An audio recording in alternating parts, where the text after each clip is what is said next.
Marzo de 2004 era una fecha decisiva para la administración Bush.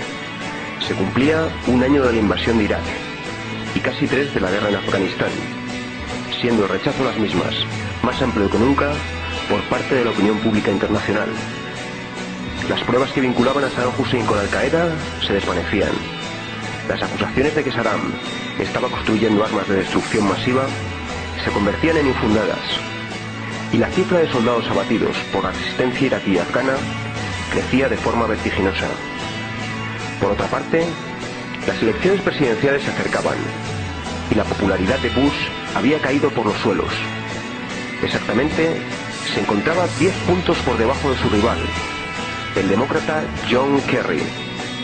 Si los republicanos querían revalidar su mandato en la Casa Blanca y continuar con el macabro negocio de la guerra en Irak y Afganistán, iniciada por ellos mismos a partir del 11 de septiembre de 2001, necesitaban un golpe de efecto que movilizara nuevamente a la opinión pública norteamericana en pro de su guerra mundial contra el terrorismo, pues el 11S quedaba ya muy lejos. Ese golpe de efecto serían los atentados del 11 de marzo de 2004 en Madrid, donde morirían 191 personas y más de 2000 resultarían heridas de gravedad. Exactamente 911 días después de los atentados de Nueva York y Washington. 911, una cifra en la que al separar el 9 del 11 obtenemos la fecha en inglés de dichos atentados. ¿Casualidad? ¿O algún tipo de clave secreta militar? A las pocas horas del atentado, Bush diría: los asesinatos de Madrid nos recuerdan que el mundo civilizado está en guerra. Nunca antes un suceso allende los mares había tenido tanta repercusión en los medios de comunicación estadounidenses. George Bush se colocaba 7 puntos por delante de Kerry. Por otro lado, el 1 de marzo de 2004, y solo un día después de la visita del secretario general de la OTAN al Estado español, esta organización publicó una nota de prensa en la que anunciaba que iba a realizar su ejercicio anual de gestión de crisis CMX del 4 al 10 de marzo de 2004 en diversas capitales de los Estados miembros. Una de ellas sería Madrid. El ejercicio consistiría en un simulacro de una operación antiterrorista en el que intervendrían multitud de personal militar y civil vinculado a la OTAN, que tendrían vía libre durante aquellos días para moverse por Madrid con toda clase de material militar, algo que llevaron a cabo con total impunidad y sin control alguno por parte de las autoridades locales. Al día siguiente de que la OTAN diera por finalizado su ejercicio antiterrorista, sucedía la tragedia.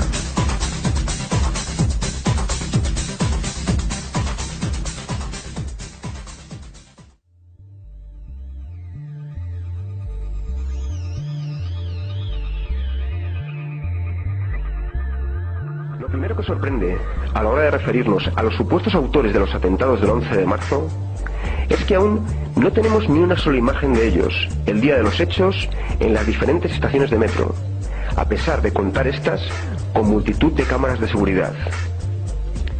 Sorprendente fue también que todos los imputados en el juicio por los atentados no solo negaran su participación en los hechos, sino que los condenaran rotundamente. Algo atípico en unos islamistas fanáticos que deberían de estar orgullosos de sus acciones. Recordemos que muchos de ellos, como el egipcio, acusado desde el primer momento, tanto por la prensa como por la policía, de ser el cerebro del 11M, quedaron en libertad sin cargos.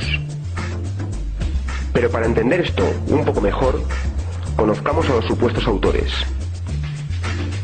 Casi todos los acusados estaban bajo algún tipo de control policial, incluidos los supuestos autores materiales, pues se trataba de contrabandistas locales, chorizos de barrio, estafadores, traficantes de droga y en algunos casos confidentes de la propia policía.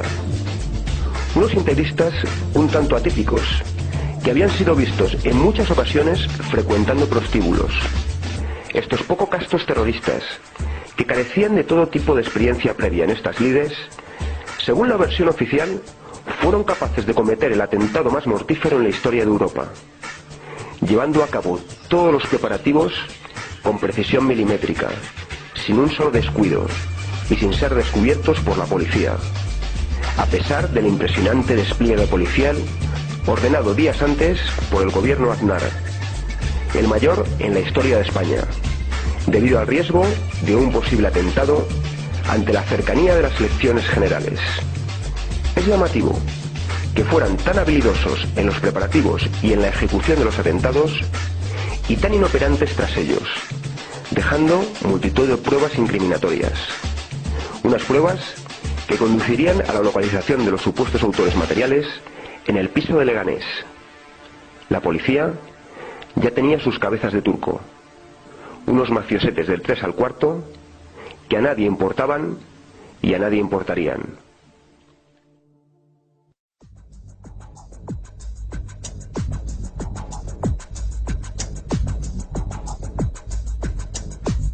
Lo sucedido en el piso de Leganés es uno de los puntos más oscuros de este caso.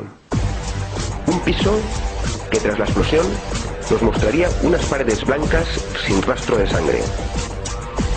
¿Murieron en el piso de Leganés los supuestos autores materiales? ¿Estaban ya muertos antes de las explosiones? Es más, ¿había alguien en aquel piso?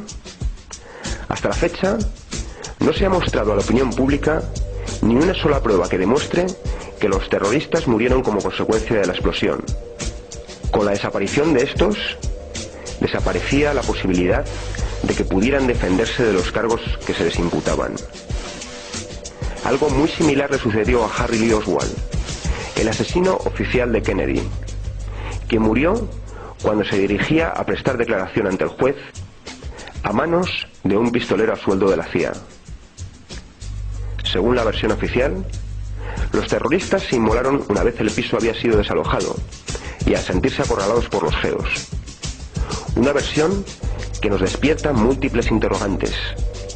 ¿Por qué unos terroristas que no habían optado por el suicidio en los atentados del 11M, algo que hubiera dotado de mayor precisión a los mismos, deciden inmolarse ahora? ¿Por qué esperan a que el piso sea completamente desalojado, pudiendo haber causado otra masacre y haberse suicidado un poco antes? Más, teniendo en cuenta que el edificio no empezó a desalojarse hasta 5 horas después de la llegada de los primeros efectivos policiales. También es casualidad que en el momento de ser descubiertos se encontraran juntos la totalidad de los supuestos autores y que dispusieran del material necesario para inmolarse y para hacer detonar los explosivos, algo que exige su tiempo. Por otro lado, según el testimonio de expertos en explosivos, tanto las explosiones de los trenes como las de Leganés se asemejan más a las de los explosivos de tipo militar que a la goma 2 u otros de los que habló la prensa y la policía, pues la explosión provocó humo, pero no fuego, es decir, lo mismo que provoca un explosivo militar como el C3. Rocambolesca es también la historia del geo que muere en esta intervención, del cual nunca se nos mostró ni una sola imagen, y que supondría la primera muerte en acto de servicio de un miembro de este cuerpo en toda su historia. Según la versión oficial, moriría como consecuencia de la explosión. Sería enterrado a toda prisa y su cuerpo profanado a los pocos días por supuestos familiares de los islamistas muertos. Un hecho que, de haber sido investigado, jamás se ha hecho pública la autoría del mismo. Finalmente, el cuerpo del geo, con la excusa de evitar que volviera a ser profanado, se incinera. De esta forma, desaparecía la posibilidad de realizarle una nueva autopsia en un futuro. En muchas ocasiones, a quienes denunciamos estos hechos como conspiraciones del poder para mantener su hegemonía, se nos exige pruebas. ¿Pero qué pruebas podemos aportar si se nos niega el acceso a ellas o simplemente son destruidas? Un ejemplo de esto último lo constituye la destrucción a los pocos días de los vagones de metro.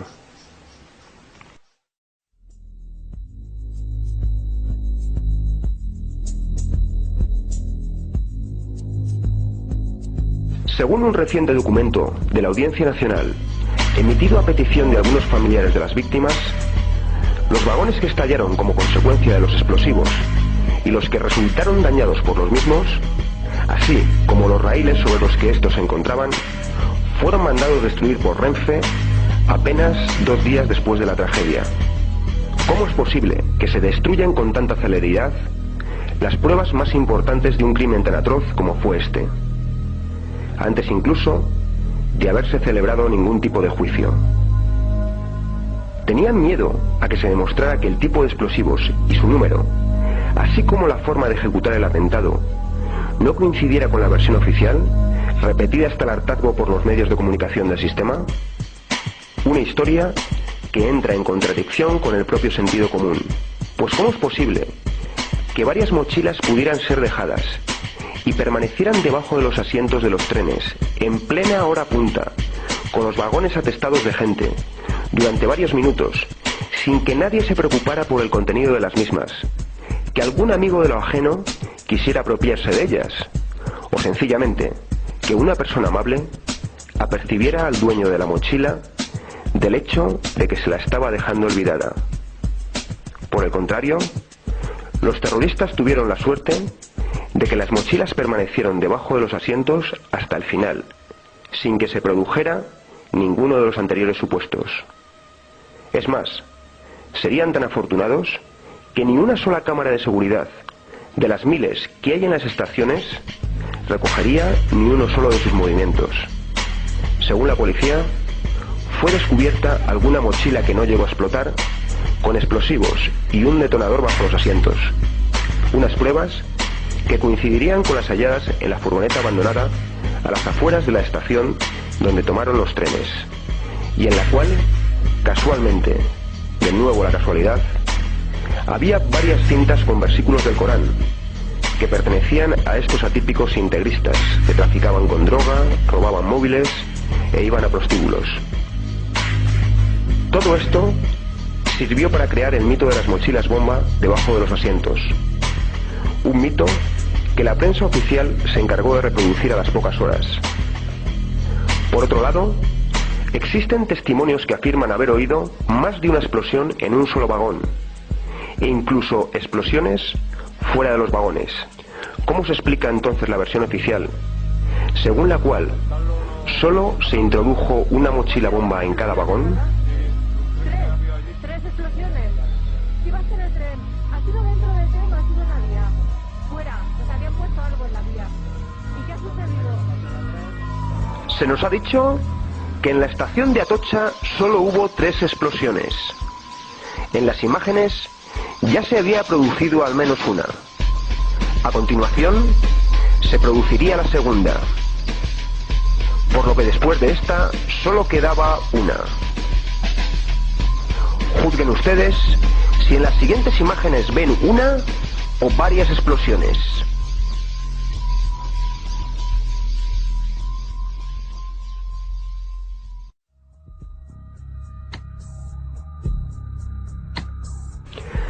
Los atentados del 11 de marzo de 2004 formaron parte de un operativo militar puesto en práctica por la OTAN entre los días 4 y 10 de marzo, y que tuvo su colofón el día 11, con el asesinato de 191 personas y varios miles de heridos.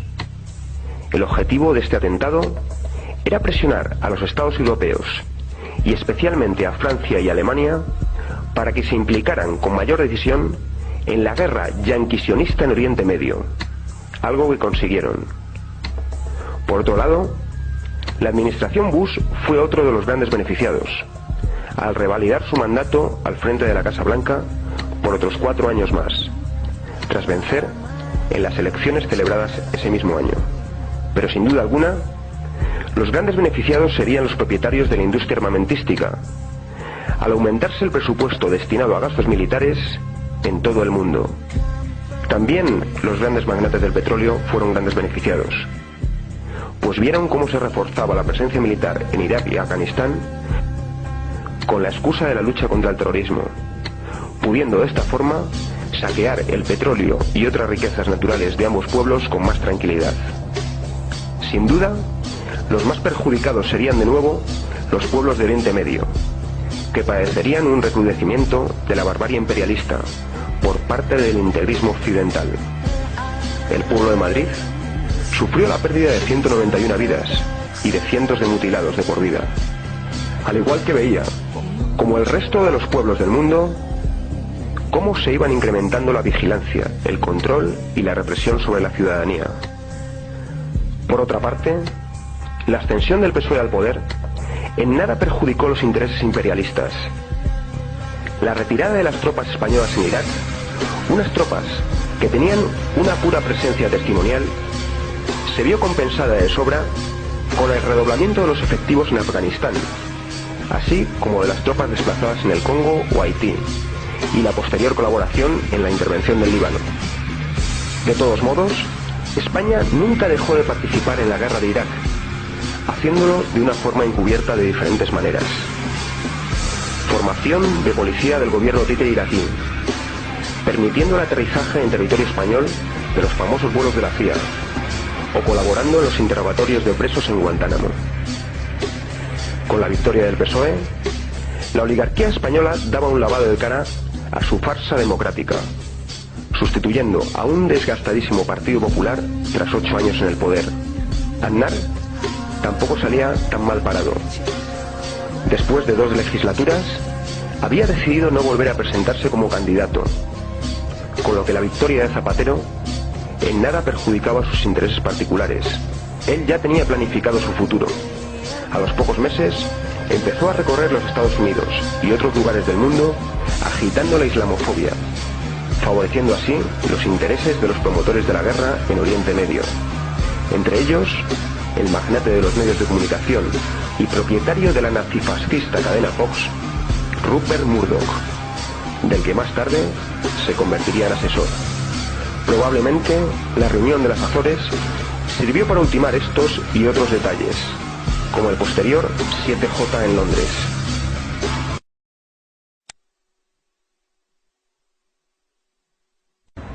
Que los trenes del 11M fueron desguazados apenas 24 horas después de la masacre es algo que ya sabíamos. Que se hizo en contra de la ley de enjuiciamiento criminal que exige la conservación de las pruebas, también. Pero ahora el ingeniero Carlos Sánchez de Roda añade un detalle más. Al menos 90 toneladas de material desaparecieron sin dejar rastro. En estas fotografías correspondientes al vagón 5 de la calle Tellet podemos observar cómo se procedió a una meticulosa retirada de todos los restos próximos al foco de explosión, en muchos casos con presencia policial. Según los cálculos de Sánchez de Roda, la diferencia entre el peso de los trenes y el entregado finalmente al desguace revela que se guardaron 90 toneladas de restos, aproximadamente 9 correspondientes al coche de Tellet. La pregunta es sencilla: si de esas 9 toneladas lo único que se entregó al juez fue este clavo, ¿dónde está el resto?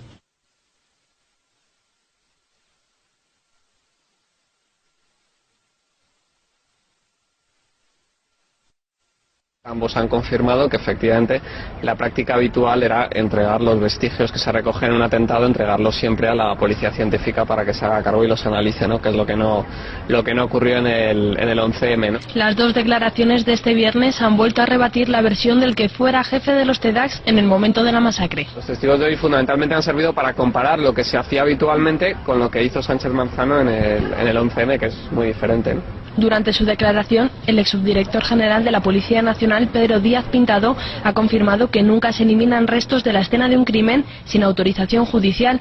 Dice Díaz Pintado que desde Renfe preguntaron qué hacían con los vagones siniestrados y que por ello se pidió autorización para desguazarlos al juez de la Audiencia Nacional, Juan del Olmo. Esa autorización nunca llegó, por lo que ni se ordenó la destrucción de los trenes ni tampoco se mandó conservarlos para investigaciones posteriores. Además, el químico Manuel Escribano, el segundo testigo en declarar, confirma que aunque lo normal hubiese sido enviar los restos a los laboratorios de la policía científica, esto nunca sucedió. El perito de la policía científica ha explicado que los días 11 y 12 tuvieron todo preparado en el laboratorio pensando que les iban a empezar a llegar los vestigios y que, bueno, que definitivamente no les llegaron.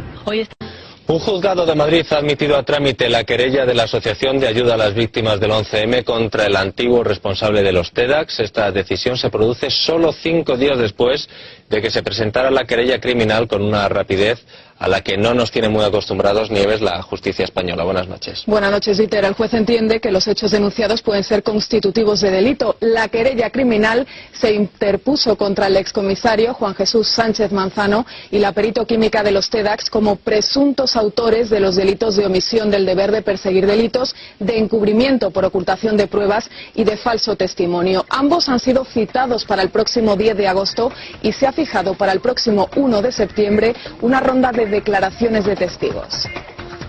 La asociación que preside Ángeles Domínguez les acusa de entorpecer la investigación de la matanza y de hacer desaparecer las pruebas que hubieran permitido saber qué explotó en los trenes, una de las mayores incógnitas que dejó sin cerrar la sentencia del mayor atentado de la historia de España.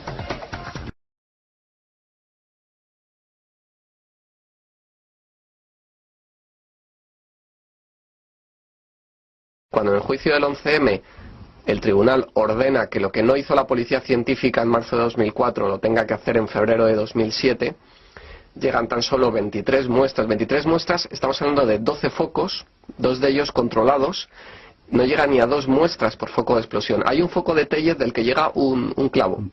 Fíjate, más que responsabilizar a alguien, nosotros lo que buscamos es esclarecer qué ocurrió con esos restos explosivos, es decir, ¿por qué no se enviaron a la policía científica? ¿Por qué no se cumplió el protocolo? Y sobre todo, ¿qué se estaba ocultando con eso? Evidentemente, estas cosas no se hacen por capricho, y menos en un hecho tan grave como es el 11M.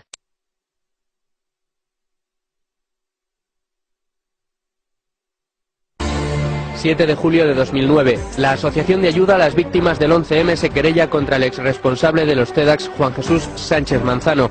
El objeto de la querella, una de las principales incógnitas de la masacre, el arma homicida, los explosivos. Las víctimas entienden que Sánchez Manzano había omitido el deber de perseguir los delitos, ocultado pruebas y ofrecido falso testimonio por los atentados de Madrid. La querella se admite a trámite. 14 de septiembre de 2009, Sánchez Manzano presta declaración después de ausentarse en la primera convocatoria para declarar por estar, decía, de crucero. Le preguntan, entre otras cosas, los motivos por los que desaparecieron los kilos y kilos de pruebas que la policía de Madrid recogió en los escenarios de la masacre y que quedaron a su cargo.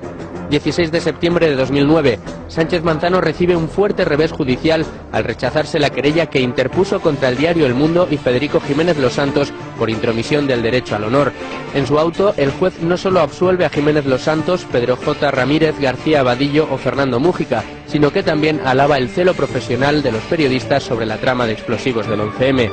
9 de marzo de 2010, solicitan al Ministerio del Interior que facilite, entre otras cosas, los protocolos de los TEDx y la lista de agentes que custodiaron los kilos de pruebas que se recogieron en los escenarios de la masacre y que posteriormente desaparecieron, los hombres de Sánchez Manzano.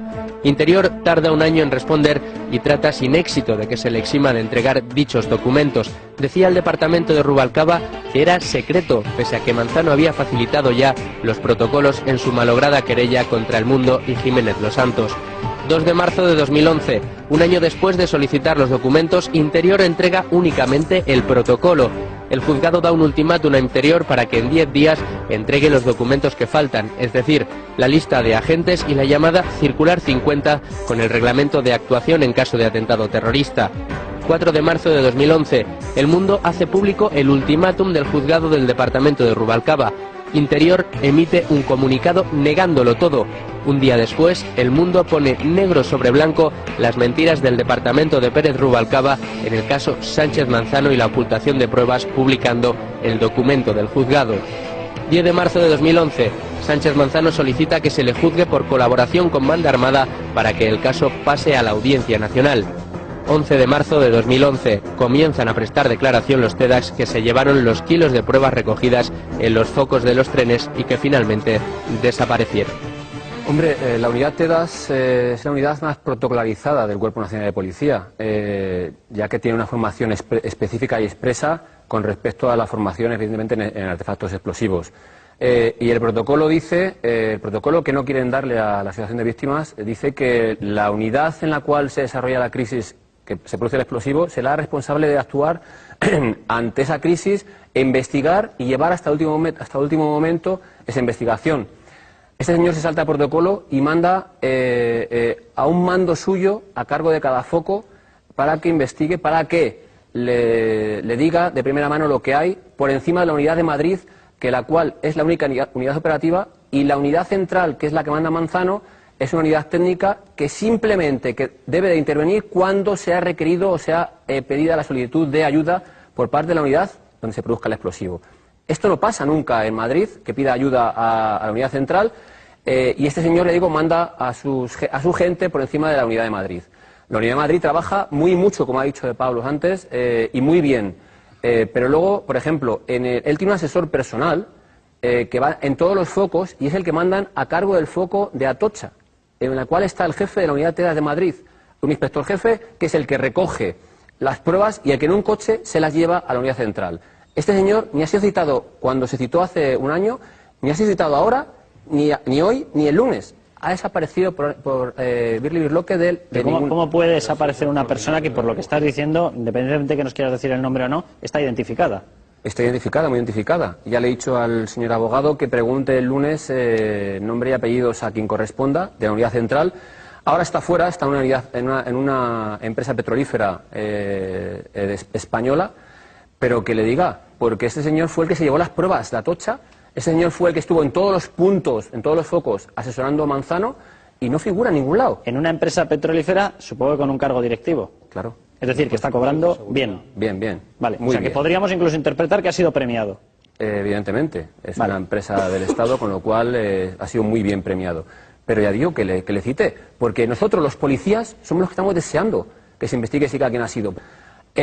Manda a desaparecer 3.000 kilos de restos que intervienen y cogen los TEDAS de Madrid. Manda a destruir los trenes, que nunca se ha hecho porque hay coches que han explosionado y en Canillas están durante años, en los cuales los policías científicos, los compañeros científicos y los compañeros de los TEDAS están investigando. Hoy hemos podido avanzar porque sí han sido identificadas algunas de las personas que los transportaron hasta la unidad central, con lo cual, bueno, pues ahora se podrán realizar más citaciones a estas personas también para ir viendo qué hicieron con esas muestras, dónde las depositaron, etcétera. Bueno, ahí todo el mundo obedecía órdenes, y las órdenes son yo me lo llevo o esta persona se la lleva, pues entonces aquí pues también habrá que saber por qué Sánchez Manzano ordena que las muestras se las lleve quien no se las tiene que llevar, pero esa es una pregunta a hacerle a Sánchez Manzano. Creo que Dieter acaba de conseguir unas declaraciones, no las hemos oído, del SUB, que es el sindicato que nos sentó en el banquillo a Luis del Pino y a mí,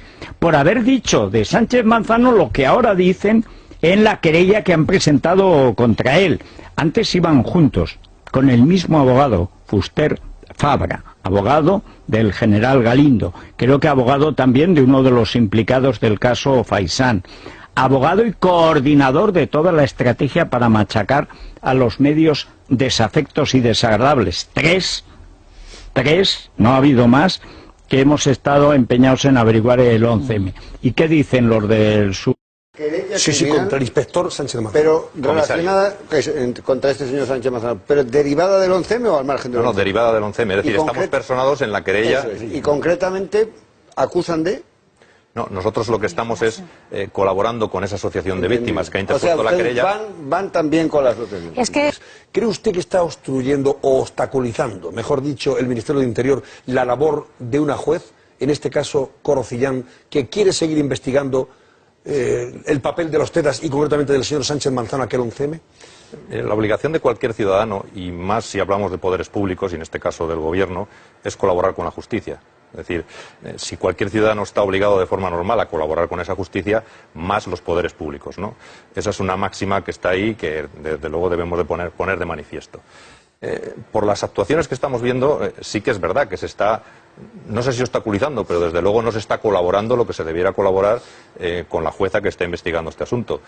Y estamos a tiempo de rectificar. Quiero decir que el ministro está a tiempo de mandar esos informes y de mandar los nombres de los TEDAS, porque además ellos están deseando declarar y están deseando decir qué es lo que pasó ese día, cuáles fueron sus pautas de actuación, qué se les ordenó, qué se les dijo que tenían que hacer, y por lo tanto yo creo que esa comparecencia en sede judicial de estos TEDAS aclararía desde luego algunas de las dudas que existen sobre ese atentado. ¿Que tendrán que ir? Nosotros, hasta que no ha habido una querella de una asociación de víctimas, no hemos podido sumarnos a esa querella, y desde luego estamos haciendo todo lo posible para que primero se sepa la verdad. Nosotros siempre hemos querido saber la verdad del 11M, a pesar de lo que se ha podido entender.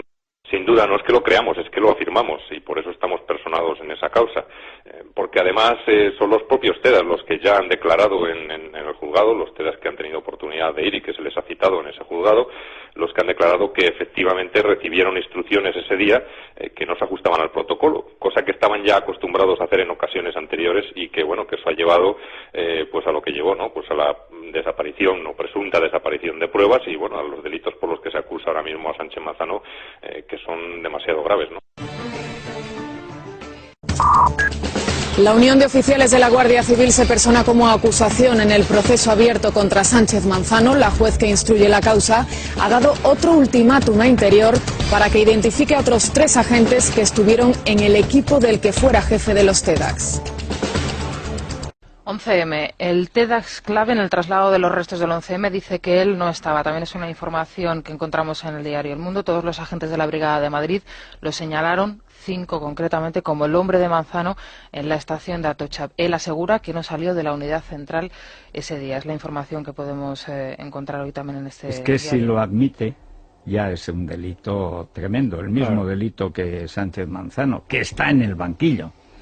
Ahora, ayer lo que cuentan los presentes que estuvo a punto de venirse al suelo, pero físicamente, no, o sea, es que claro, cuando te repiten los testimonios de 5 y te dan hasta la marca de la furgoneta en que te lo llevabas, amigo mío. Ahora, de todas formas, habría que hacerse una pregunta, que es que son 7 años después del 11M, Todavía no sabemos ni si la persona que estaba al mando de Sánchez Manzano diciendo esto sí, esto no, si estaba o no estaba, 7 años después. Es más, ¿quién era la persona superior de Sánchez Manzano? Que eso es lo que debería averiguar Ángel Acebes, desde mi punto de vista. Hombre, él no es un técnico, no es Freddy el químico, que por otra parte no sé si es químico, pero en fin. Lo digo por darle la enhorabuena a Rubalcaba, porque cuando se habla de si han entorpecido o no han entorpecido el descubrimiento del mayor atentado de España, pues hombre, 7 años después, que no sepamos ni quién estaba allí, que no sepamos dónde está un tornillo, dónde está un raíl de una vía, dónde está un asiento. Pero desaparecieron toneladas de restos. Y se convirtieron en 23 bolsitas que alguna pesaban unos gramos. De hecho, sin embargo, porque al final los muertos se vengan desde su tumba, con medio clavo oxidado y un poco de polvo rosa de extintor ahí, patapaz, apareció el dinitrotolueno, que está en el titadín y no en la goma 2 y se vino abajo toda la versión oficial. Es igual, dice el fiscal Zaragoza, para eso lo pusieron, para eso quitaron a Fungairiño. Dice, da igual lo que estallara. Pero ¿cómo va a dar igual a la hora de mandar a la gente a la cárcel?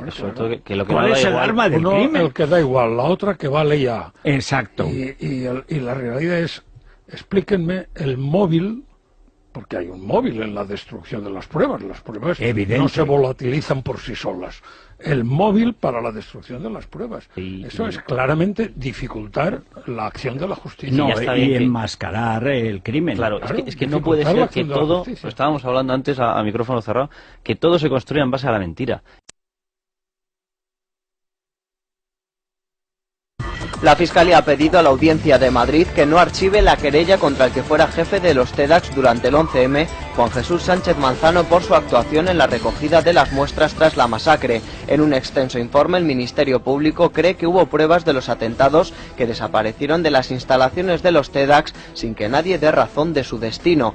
Según publica El Mundo, la juez Coro Cillán ha vuelto a solicitar a la Audiencia Nacional que aclare quién ordenó desguazar los trenes tras los atentados del 11M. Cillán quiere saber si fue el juez instructor del caso, Juan del Olmo, el que dio la orden. La magistrada ya hizo este requerimiento al tribunal en junio y todavía no ha obtenido respuesta. El juez Gómez Bermúdez señaló en 2007 que la destrucción de los trenes comenzó el 13 de marzo, aunque se produjo en la noche del 11 de marzo. La juez Coro Cillán ha citado a declarar como testigo en la causa contra Juan Jesús Sánchez Manzano al jefe de la Policía Científica en el 11M. Carlos Corrales, que testificará el próximo lunes, ya declaró en el juicio de la masacre que los TEDAX le remitían los restos de las explosiones sin especificar de dónde procedían, ni cómo habían sido recogidas, ni qué tipo de muestras eran. Las muestras de explosivos, ¿sabe usted dónde se llevaron una vez obtenidas? Yo supongo que las muestras de los restos de explosivos se llevaron. Supone, pero ¿lo sabe? No, no lo sé. Otra pregunta. No lo sabe. ¿Sabe si se realiza en las primeras 24, 36, 72 horas algún informe que pase después a su comisaría, como Comisaría de Policía Científica, sobre los restos de explosivos o sobre las muestras de explosivos? Yo tengo conocimiento de que se envían muestras sin especificar de dónde son recogidas ni en qué consisten, y la primera noticia que tengo es alrededor de la medianoche del día 11, en el que el jefe de laboratorio de químico me informa de que TEDAS le ha remitido 3 muestras de explosivo, que 2 son coincidentes y una de ellas no. Sí. En los días posteriores se reciben más muestras hasta que en algún momento digo que no estoy dispuesto a seguir recibiendo muestras donde no se me especifique dónde han sido recogidas, ni cómo han sido recogidas, ni qué tipo de muestra es. Digital.com les está contando hoy que la juez Coro Cillán ha citado a declarar a la forense del 11M. Lo hace dentro de la causa contra el que fuese jefe de los TEDAX, Juan Jesús Sánchez Manzano. Carmen Baladía coordinó y supervisó las labores de identificación y las autopsias de las víctimas de esa masacre. La forense que coordinó las autopsias de los 191 muertos del atentado del 11 de marzo de 2004 ha asegurado que no encontró restos de metralla en los cuerpos. El testimonio de Carmen Baladía ante la juez Coro Cillán, que instruye la investigación contra el jefe de los TEDAX, Juan Jesús Sánchez Manzano, desmonta en parte la sentencia del 11M, que sostenía la relación entre los explosivos de los trenes y los de la mochila de Vallecas y la furgoneta que fue encontrada en Alcalá de Henares. En los cuerpos de las víctimas del 11M había metralla terrorista, había clavos, había tornillos. Nada en absoluto.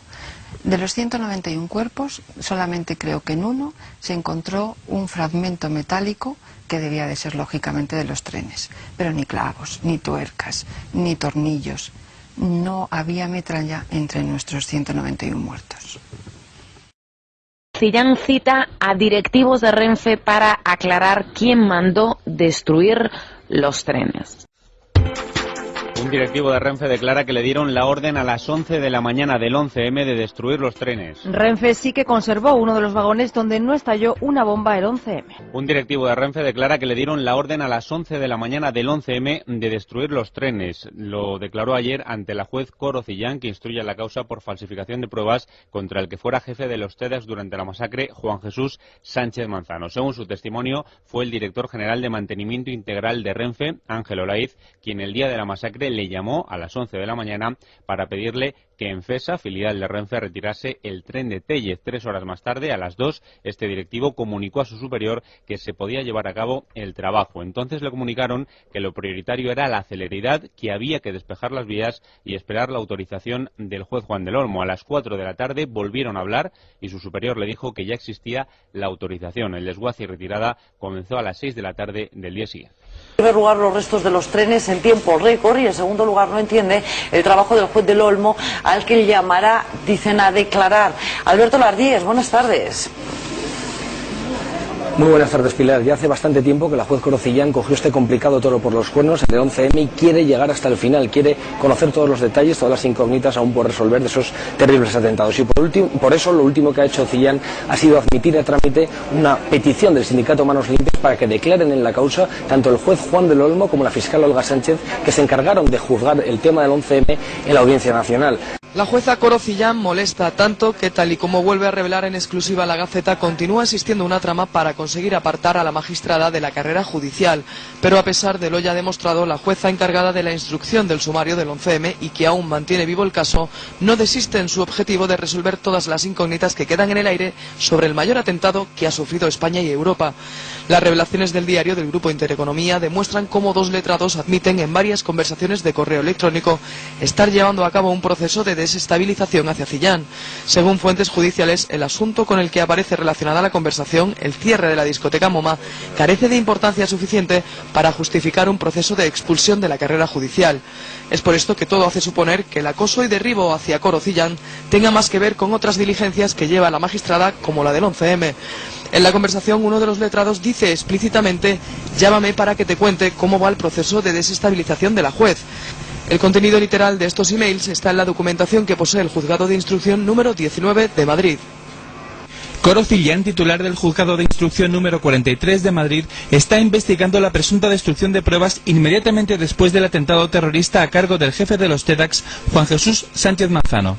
Recientemente ha admitido a trámite la querella de Saed Al-Jarrah contra Sánchez Manzano, así como el escrito de pruebas a cargo de Manos Limpias. Según informa la Gaceta, que cita fuentes judiciales, el Consejo General del Poder Judicial ha lanzado una investigación por sorpresa del juzgado de Corocillán con el objetivo de apartar a la juez del caso. La iniciativa parte de Eduardo Esteban, de la Fiscalía Provincial de Madrid. Fuentes judiciales apuntan que el motivo de la investigación, que no tiene carácter ordinario, es que la juez está investigando un asunto muy sensible. Corocillán sufrió hace 2 meses un incendio en su casa originado en los conductos de ventilación. Hay dudas de hasta qué punto sea un accidente, ya que la juez detectó antes un fallo en la cerradura de su vivienda.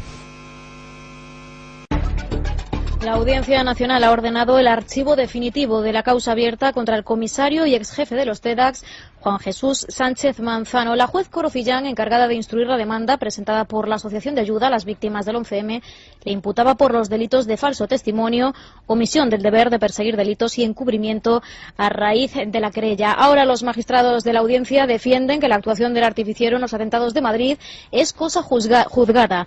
Desde la Unión de Oficiales, su portavoz, Martín Vázquez, no descarta recurrir la decisión. Decía Platón que la obra maestra de la injusticia es parecer justo sin serlo. Por supuesto, no descartamos recurrir ante quien sea y además, desde aquí apoyamos a las víctimas, seguiremos apoyándolas y desde aquí vuelvo a repetir que nos parece todo esto una tremenda injusticia. Serán pruebas de que el procedimiento que se siguió aquel fatal 11 de marzo en relación a la cadena de custodia, a las pruebas, no fue el más acertado y además se incumplió con la circular 50 y con la normativa preceptiva que conocen todos los policías nacionales. La Unión de Oficiales de la Guardia Civil se ha mostrado dispuesta a llegar hasta el final para saber la verdad sobre el 11M y ha dicho en declaraciones a Es Radio que le constan presiones, sobre todo mediáticas, contra la juez Corocillán en la causa de Sánchez Manzano. El SUP emitía esta semana una nota acusando a Rubalcaba de estar detrás de un plan para apartar a Cillán del caso. Precisamente el juez del 11M, Gómez Bermúdez, fue ayer el único magistrado que no hizo referencia a las víctimas del terrorismo ante el Consejo General del Poder Judicial durante su valoración como candidato a presidir la Sala de lo Penal de la Audiencia. Los otros aspirantes, Grande Marlaska y Teresa Palacios, rechazaron su propuesta para remodelar la sala. 11M, hablando de asesinos y de crímenes sin resolver. Ahí también el gobierno y la Fiscalía empieza a cerdear de una manera terrible, pero terrible. Ayer la Unión de Oficiales de la Guardia Civil, que también se personó en la causa contra Sánchez Manzano, que es el primer personaje y la cabeza visible de esa red de agentes que destruyeron pruebas o se inventaron pruebas falsas, claro, si se las inventaron eran falsas, para el 11M, que cometieron perjurio hasta en 3 instancias diferentes, el Parlamento, el juez de instrucción y el juez propiamente hablando, Gómez Bermúdez. Pues ayer los oficiales de la Guardia Civil hicieron unas declaraciones inequívocas. Estos ya no son los del SUP, donde la sospecha es una obligación. Esta gente más formal. Pero dijeron lo mismo. La juez Corocillán está padeciendo toda clase de presiones. Nosotros nos queremos mantener al margen de posibles rencillas entre sindicatos. Si lo denunciado por el SUP es cierto, sería algo gravísimo, pero deberán de ser el SUP y el SPP quienes sean los que tomen parte en ese asunto. Nos constan presiones, sobre todo de índole mediático, a la magistrada titular del Juzgado de Instrucción número 43 de los de Madrid. Nos constan. ¿Tenéis la sensación desde el Sindicato Independiente de Policía de que sí que está habiendo esas presiones? Por supuesto. A mí como policía me indignó muchísimo el archivo de la causa cuando yo incluso adelanté y dije, y he dicho muchas veces en esta casa, de que veríamos que peligraba el juicio del 11M si se demostraba todo lo que estaba demostrando hasta ese momento. Partiendo de ese punto de que la juez Corocillán, yo he hablado con las partes personales en la causa y estaba muy implicada en el caso y tenía muchas ganas y pedía muchas diligencias, pedías en mi caso por mi persona, no estando personado, pero aprovechando a las víctimas del 11M y la Unión de Oficiales de Guardias Civiles, y ella estaba y quería tirar hasta el final. Y ahora de repente, ¿cómo se puede sentir esta buena mujer de que la desactiven y toda la fase de instrucción que ha hecho no vale de nada?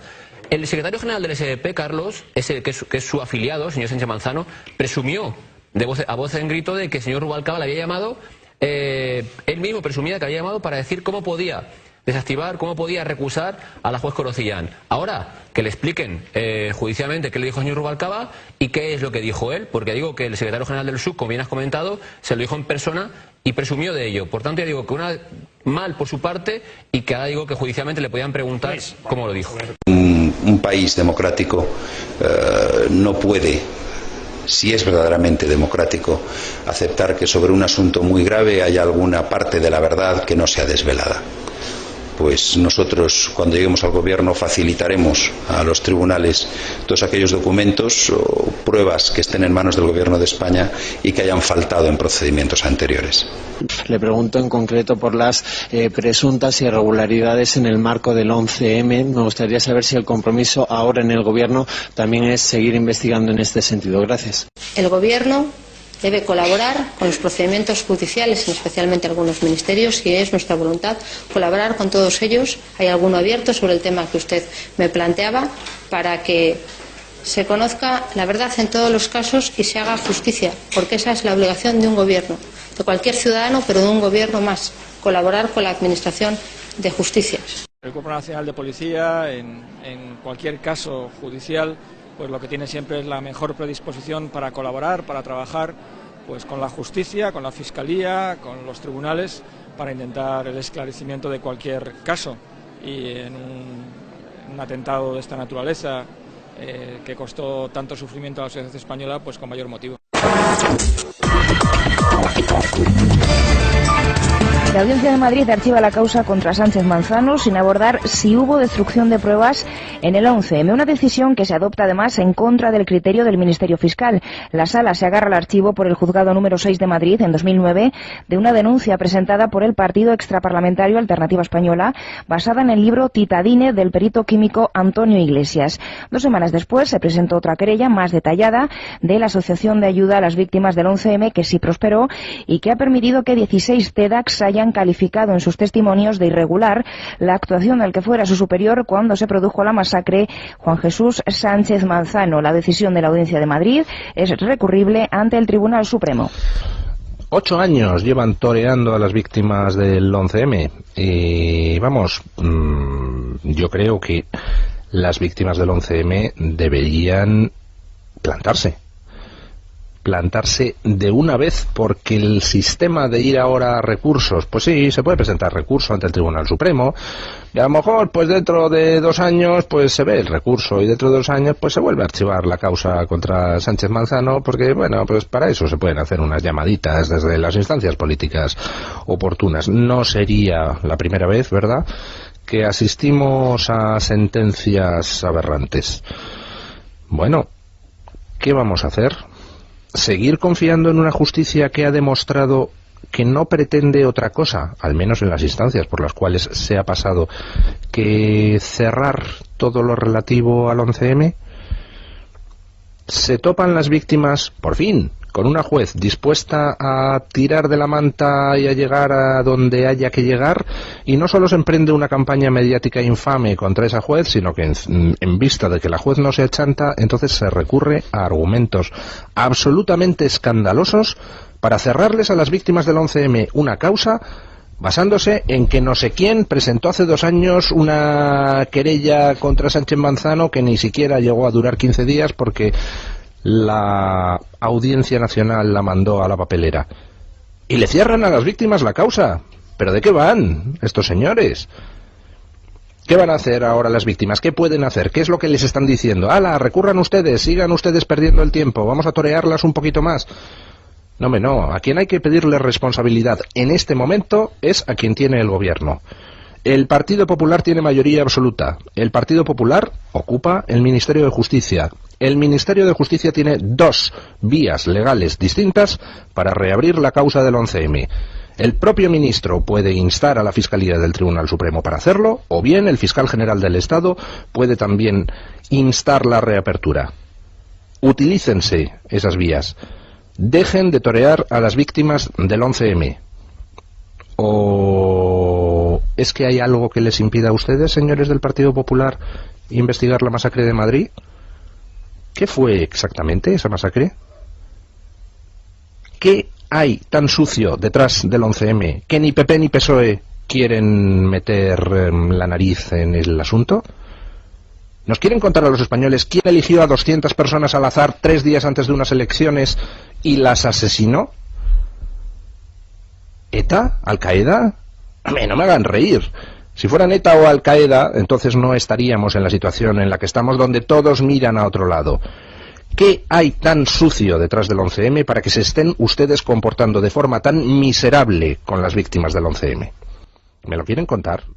En fin, incalificable decisión de la sección 17 de la Audiencia Provincial de Madrid, que sin entrar a valorar si se han destruido pruebas, si se han ocultado pruebas, si se han manipulado pruebas, si se ha mentido a los jueces, sin entrar a valorar nada de eso, ha dado carpetazo a la causa que las víctimas del 11M habían conseguido que se emprendiera para determinar si el señor Sánchez Manzano y su jefa de laboratorio cometieron en su día algún delito en lo que se refiere a la manipulación de pruebas del 11M y al falso testimonio.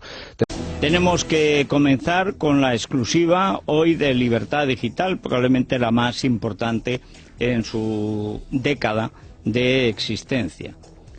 Hallazgo, es decir, ha encontrado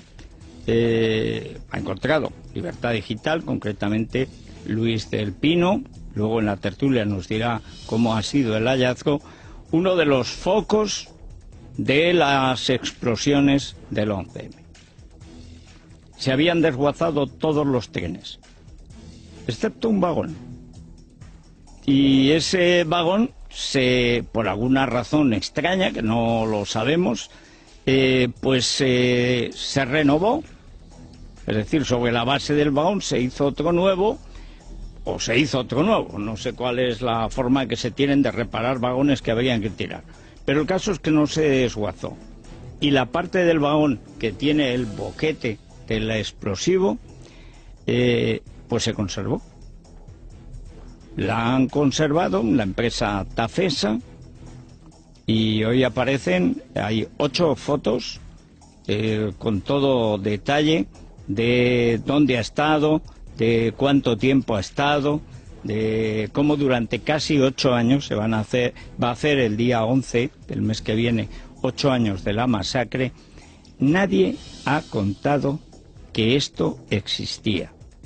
El juez del Olmo lo ocultó en la instrucción.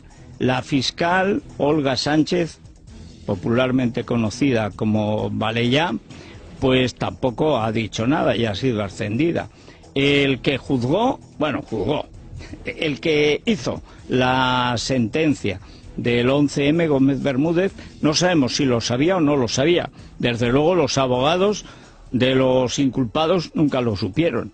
No lo sabía nadie. Hemos repetido muchas veces que cómo es posible que se haya perpetrado esa fechoría absolutamente ilegal de destruir los restos de un atentado, que entre otras cosas hubieran servido para identificar el arma del crimen, es decir, el explosivo. El origen es una noticia periodística en la que se pone de manifiesto que han aparecido unos restos ferroviarios, si me permite la expresión, en el almacén de una empresa en Villaverde, si no recuerdo mal, aquí en Madrid, y lógicamente ante esa noticia me pongo en contacto con el fiscal jefe de Madrid y le pido que abra unas diligencias de investigación sencillamente para determinar 2 cosas. Uno, si el asunto está ya judicializado en algún proceso, pues para que se siga lógicamente en el proceso correspondiente.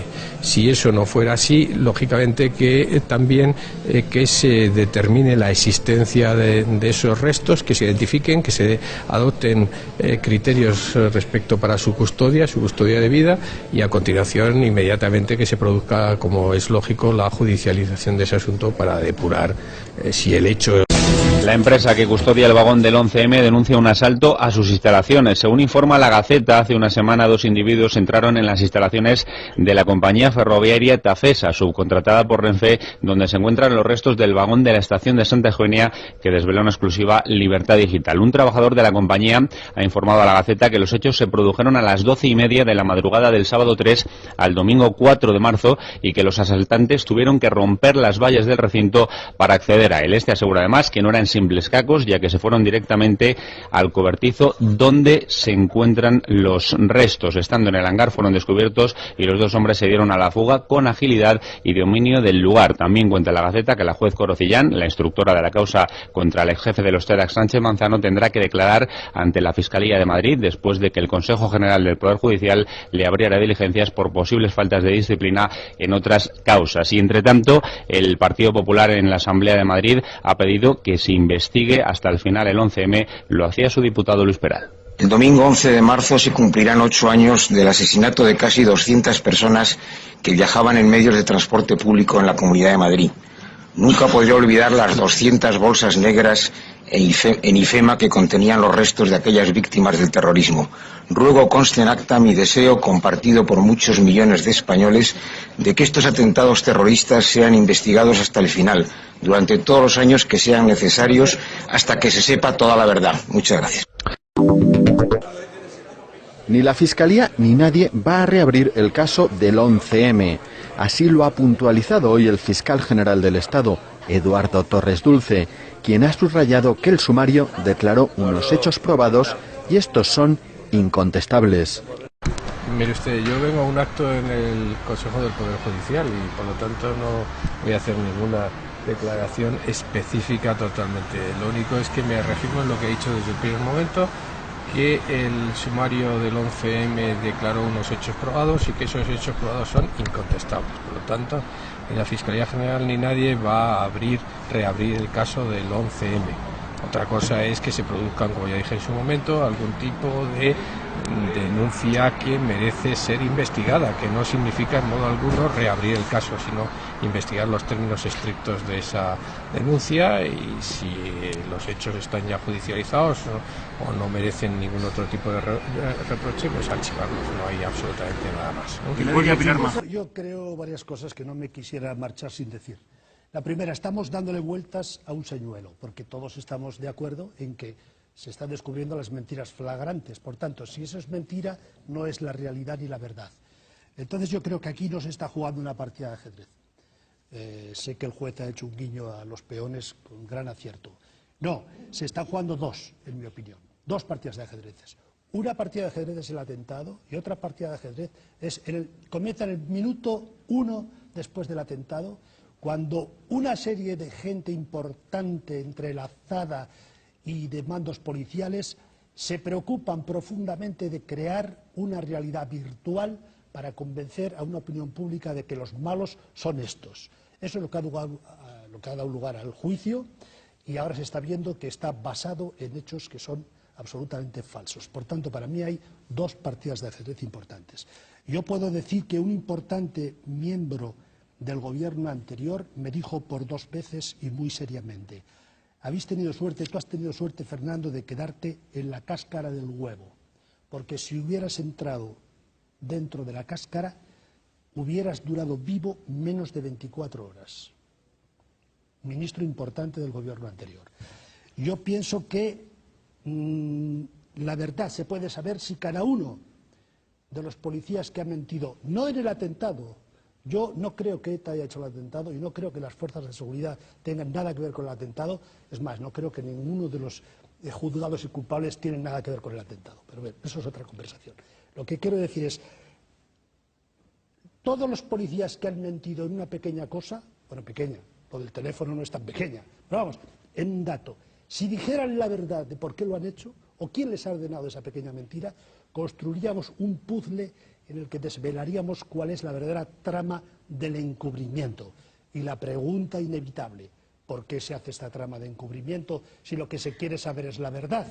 Y esa es la verdadera pregunta. Pues enlazando tu pregunta con la del último espectador, quien va a tener que contestarla, y yo creo que muy pronto, va a ser el Partido Popular, que va a volver a gobernar en España.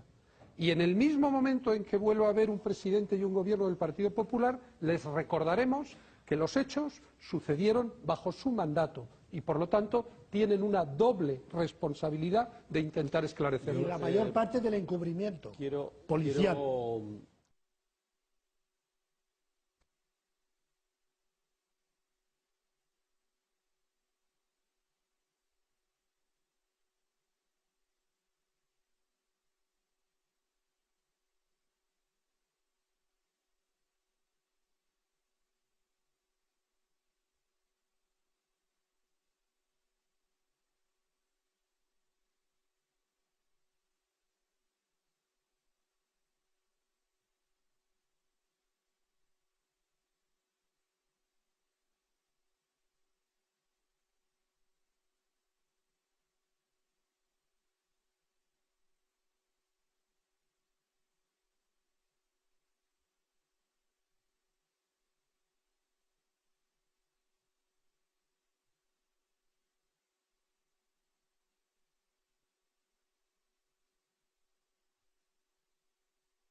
Después de 3 años y medio de investigaciones, el tribunal del 11M demostraba no saber cuál había sido el arma del crimen del mayor atentado de nuestra historia, aunque eso sí se esforzaba en cerrar el círculo. El explosivo utilizado por los terroristas fue en todo caso dinamita plástica tipo goma. Ahora el perito Antonio Iglesias, uno de los expertos independientes que participó en la pericial de explosivos, llega a una conclusión demoledora. Es altamente probable que al menos en la estación del Pozo estallara titadín. Iglesias se basa para ello en la aparición de 3 sustancias en dicha muestra, la única que no fue lavada con agua y acetona por los TEDx. El dibutilfalato, que según demuestra ahora, también apareció en el titadín incautado a ETA en Cañaveras, y las ya mencionadas en el juicio que no forman parte de la goma doseco, la nitroglicerina y el famoso DNT. Curiosamente, días después de que apareciera esta última, en las instalaciones donde se custodiaban las pruebas se produjo el apagón que desconectó las cámaras de vigilancia. Y fue entonces, tal y como relata Iglesias, cuando comenzaron a aparecer en ellas trazas de goma doseco, pese a que ninguno de los análisis previos las había detectado.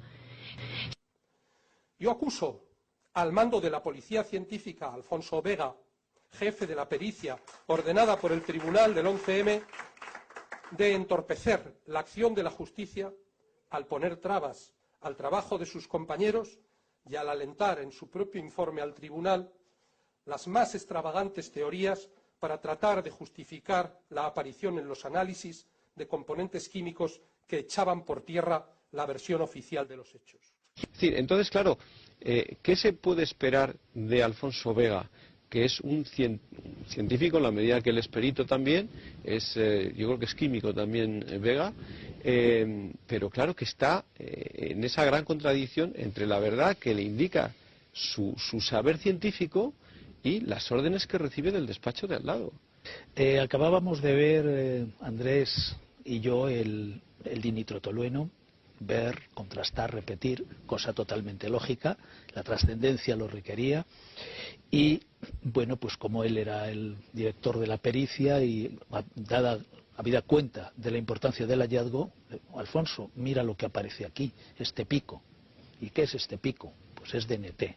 ¿Qué os pasa? ¿Cómo va a ser DNT si no ha explotado nada que tenga DNT? Sí, lo que ha explotado es goma doseco, claro, y vale, claro, claro. Era el dogma, sí. El dogma. Que es DNT, que mira, que lo da la base de datos, que es el ion molecular, y cuando ya está convencido, al cabo de pues unos minutos de discusión, saliéndose de sus casillas, dice, ahora sí que me voy a cagar en la madre que parió a los TEDx. A mí esto, el otro perito se quedó blanco. Yo llevaba la bata blanca, pero no me quedé blanco, pero me hizo entrar en una profunda reflexión. Dije, ¿pero qué le ha pasado a este hombre para, ante las cámaras de Gómez Bermúdez, decir esto? Es una imprudencia. Sí, que se le cruzan los cables, no sé. Sí. Hombre, a mí eso me suena a decepción y a sentirse engañado por algo que él había asumido como una verdad procedente de los TEDx y que se acababa de derrumbar en ese momento.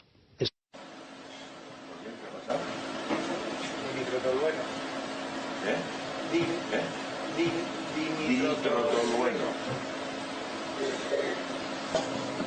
Salen en este ¿sí? Sí. Eso ya pues hay que trabajarlo mucho. Hay que sudarlo mucho, macho.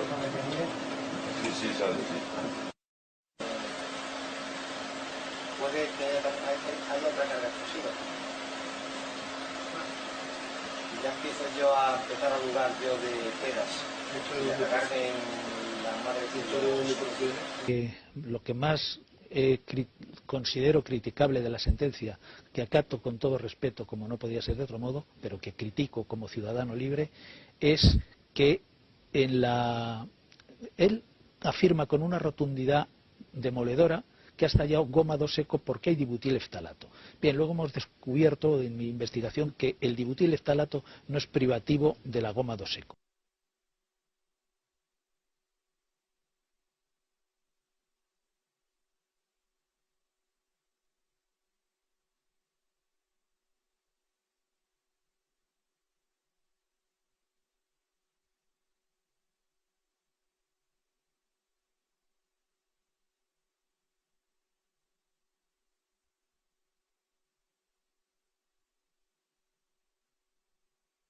Parecen talato de dibutilo en los restos de titadín explosivo. Cuando yo he analizado explosivo de titadín, nunca he encontrado estalato de dibutilo, porque el estalato de dibutilo es un componente que no pertenece al titadín, solo es explosivo de la goma 2 seco. De la goma 2 seco. Yo no tengo ningún estudio de explosión por goma 2 seco en mi laboratorio de la Guardia Civil. Bien, al parecer de las 23 muestras de los focos de explosión se han detectado restos en escasas magnitudes de talato de dibutilo en 22 muestras. Correcto. ¿Es así? Sí, sí. Pero también lo mismo te digo, el talato 12 y pico, sí, a los 13:53. Pero te quiere decir que lo del talato no le puedes atribuir a esto. No, vamos, te digo, quiere decir que es como una contaminación genérica del mundo mundial. Del mundo mundial, vamos. Sí, claro. Es decir, no se puede asimilar esto, aunque sabemos que los explosivos tienen talato, no podríamos decir que este talato proviene del explosivo prácticamente aunque lo escribiéramos al labio. Porque es que son ubicuos. Eso no lo es decir, pueden, sabiendo que lo tienes, sabiendo que lo tienes. ¿Tienes plásticos aquí? Pues ya está jodido. Claro. Tienes un fundamento para que haya talato. Hay en 22 restos talato de dibutilo. Quiere decir esto que es más probable que lo que estallara fuera goma 2 eco que no titadín. Pues es más probable, sí. Otra del Cuerpo Nacional de Policía. Sabiendo que lo tienes. ¿Tienes plásticos aquí? Pues ya está jodido. Claro. Tienes un fundamento para que haya talato. En el análisis que hoy revelamos, los peritos echan por tierra el argumento principal que usó el tribunal para decir que lo que estalló era goma 2 seco. Los magistrados indicaron que la presencia de ftalatos es componente de este tipo de dinamita, mientras los técnicos indican que no puede atribuirse a un explosivo concreto.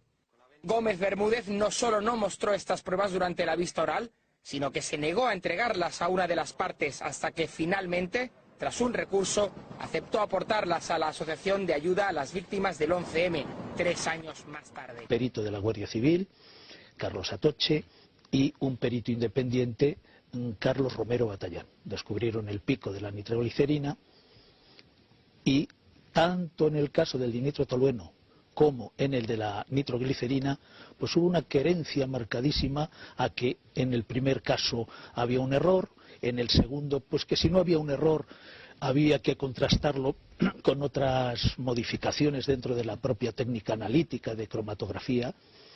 Todo la autocrítica de un experimento es perfectamente legítima y es una excelente praxis científica. Todos los científicos la llevamos a cabo, pero todo tiene límites. Y más cuando vas viendo que las objeciones no son sanas, no son objeciones analíticas, porque carecen de base. En el primer caso, en el caso del dinitrotolueno, pues había una supuesta contaminación en fábrica. Con buen criterio se pidió un informe a Maxam, la actual Maxam, que era la Unión Española de Explosivos, y emitió un informe muy minucioso, muy completo, muy exacto, del cual se colegía que no era posible que al cabo de 4 años pues hubiera una contaminación por dinitrotolueno. En el caso de bien, se repitieron los análisis y seguía apareciendo. Y seguía apareciendo. Cuidado. Pero es que apareció dinitrotolueno en esa primera muestra que era, si no recuerdo mal, la 612 o 13, y ha aparecido luego en todas las muestras de los focos de explosión. Y por lo tanto no era goma 2 seco y vale ya, como se dijo. Y dicho únicamente con un criterio analítico. No puede ser goma 2 seco cuando aparece en todos los focos de explosión.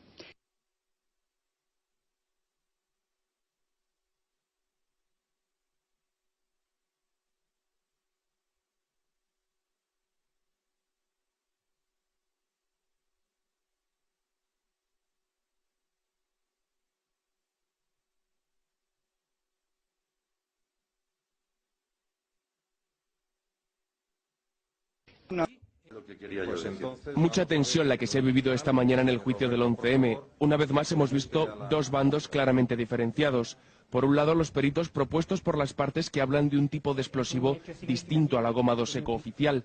Por otro, los expertos de la policía, Guardia Civil y el jefe de la pericia, Alfonso Vega, dicen que la aparición de DNT y nitroglicerina en el pozo se debe a la contaminación. Que nosotros no hemos ido buscando absolutamente nada. Y sí quiero dejar constancia de que esta muestra M1 ha sido analizada 8 veces, es decir, en 8 sistemas distintos y con 8 procedimientos distintos ha aparecido nitroglicerina. ¿De dónde ha venido esa nitroglicerina? No lo sabemos. Es extremadamente improbable que se vayan a traspasar todos esos envoltorios a una temperatura ambiente, a una temperatura normal, y salir y contaminar lo demás. Es muchísimo más asumible, muchísimo más probable, por razones de velocidad de reacción, que lo que ha impregnado la muestra M1 sea restos del foco de una explosión de un artefacto. Alfonso Vega ha mostrado además unos gráficos de los análisis que se efectuaron sobre esa misma prueba en 2004. Vega ha contradicho al perito que declaró ayer. Según él, las muestras se contaminaron por el incorrecto embalaje. Así sentenciaba Bermúdez el inicio de un interrogatorio que, si para algo ha servido, es para echar por tierra la teoría de la contaminación.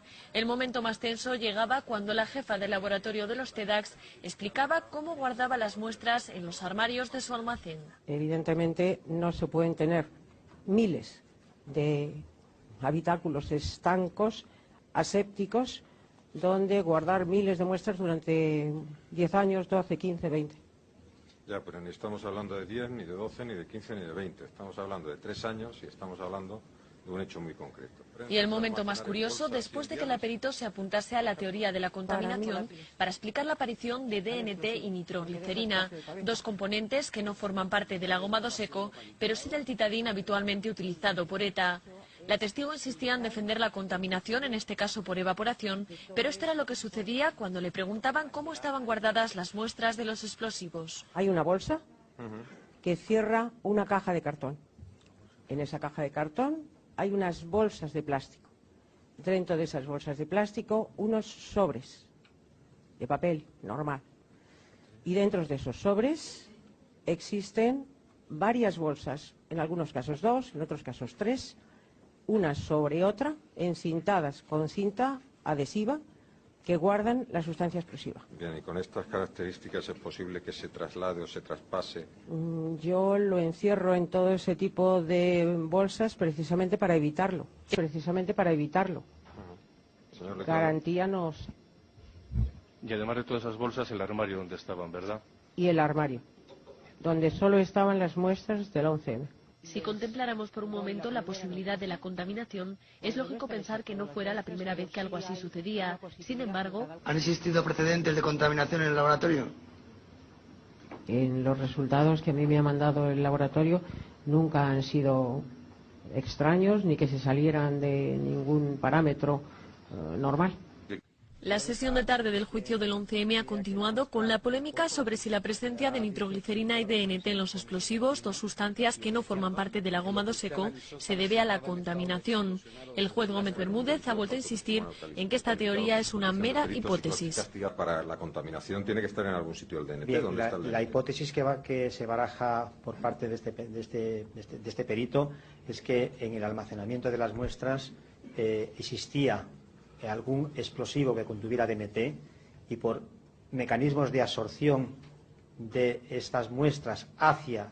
Sí, eso lo he explicado, pero por lo tanto la base de su explicación es una hipótesis, que existiera un explosivo con DNT en el lugar de almacenamiento. Exactamente. Pero es una hipótesis, esa base. Una hipótesis que está avalada por muchos experimentos y muchos datos analíticos. Perdone, las hipótesis de origen no está avalada por nada, no puede estar avalada por nada. Usted ha visto el explosivo, no dice. Mi hipótesis es que había un explosivo porque se puede producir. Eso es lo que está diciendo usted. Cuando la teoría de la contaminación en fábrica desapareció, entonces surge una nueva teoría, que era la contaminación por volatilización de componentes de otros tipos de explosivos. Pero bueno, como bien acaba de decir la licenciada jefe del laboratorio de los TEDx, yo creo que las condiciones de almacenamiento eran correctas. No ha citado el corte donde ella hablaba de presión ambiental, de temperatura y de ventilación, que aseguraban el correcto almacenaje de las muestras, ¿no? En definitiva, si hubo contaminación, la hubo en el armario de los TEDx, con lo cual, por algún lado había nitroglicerina y había dinitrotolueno. No sé qué es peor para ellos. Pues sí, que es un poco el argumento que utilizó José María de Pablo en su escrito de alegaciones, en el sentido de que si había nitroglicerina capaz de contaminar las muestras del 11M, era porque dentro del armario donde se conservaban las muestras del 11M, alguna muestra de los focos tenía esa nitroglicerina. Luego, Todas esas bolsas, el armario donde estaban, ¿verdad? Y el armario, donde solo estaban las muestras del 11M. Entonces, en cualquier caso, tuvo que estallar algún explosivo que contuviera ese componente. Y si alegan la contaminación, también tienen que especificarnos o determinar el foco de contaminación. O sea, no pueden decir, ha habido contaminación. Entonces hemos intentado preguntar allí, ¿de dónde? Pero ha habido sí un punto en el que los 8 peritos, y si no que me corrija Gabriel, si no, sí llegaron a un consenso, que es lo que yo dije en el informe. Los 4 peritos de la Guardia Civil, de la Policía, que defendían la teoría de la contaminación, reconocieron que era más fácil que esa contaminación se produzca dentro del armario que no fuera, porque efectivamente tiene que atravesar menos capas. Y los otros 4 peritos, los peritos independientes, admitieron que dentro del armario sí era posible esa contaminación. Por lo tanto, incluso desde el punto de vista de la verdad jurídica, como prueba pericial, tenemos que atenernos a que esa contaminación, si se produce dentro del armario. Eso significa que había nitroglicerina en alguna muestra, y solo puede estar en las muestras de los focos, porque las muestras intactas no tenían nitroglicerina. De todas formas,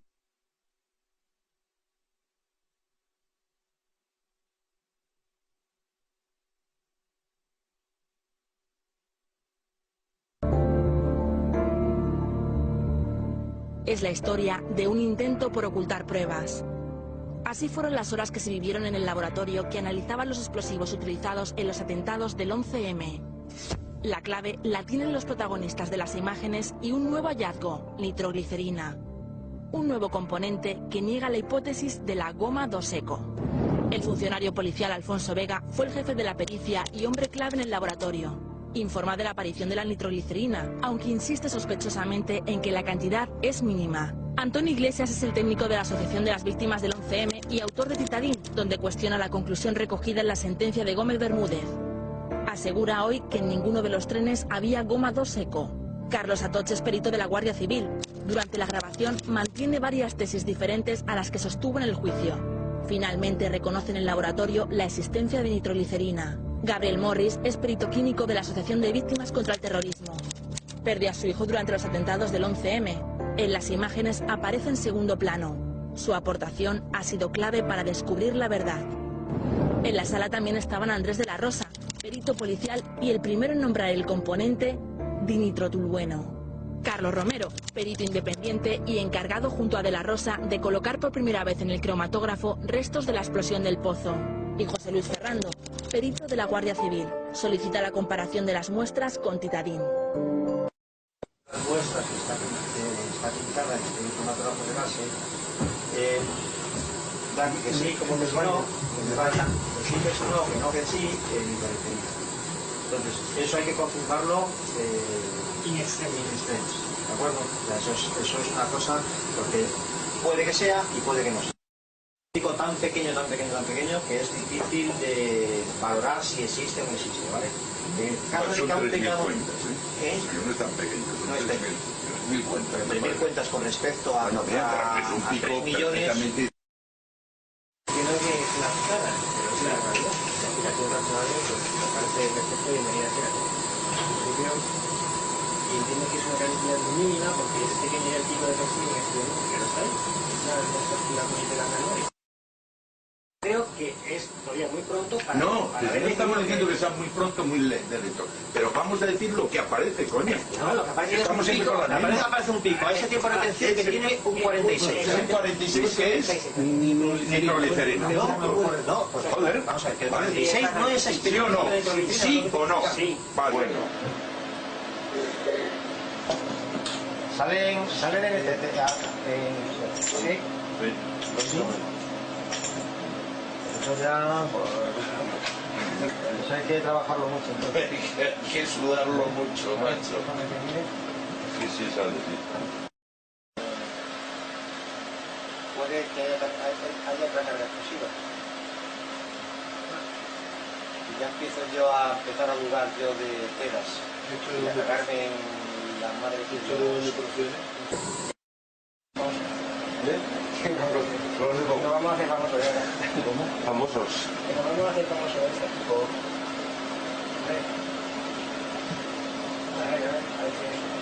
A ver qué va a salir. Presentar las muestras estas, Antonio, antes de irnos, las que están presentadas en presencia tuya o de lo que sea. Las que están hechas y la de allí también. ¿Vale? No quiero que haya ningún problema.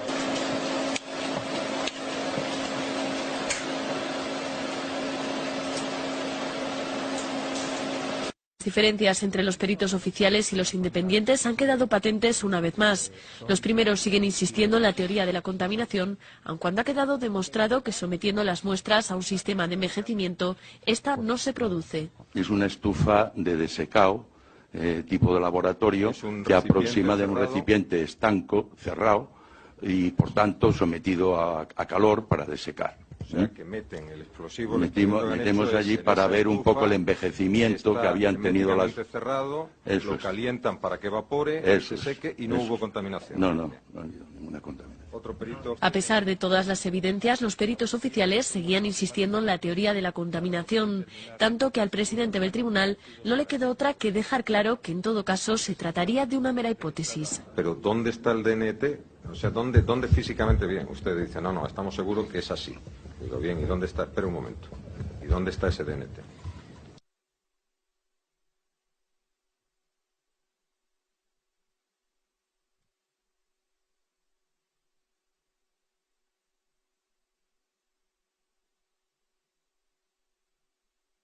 La actuación de la jefa de laboratorio de los TEDx ha quedado en evidencia por muchos motivos, pero si hay un punto especialmente inquietante es el que se refiere a los restos de los focos de las explosiones, y es que la perito afirmó tajantemente que estos no eran enviados a la policía científica. Vamos a ver, ha dicho usted esta mañana que suele remitir siempre a la policía científica los explosivos no explosionados que podrían tener algún aditivo.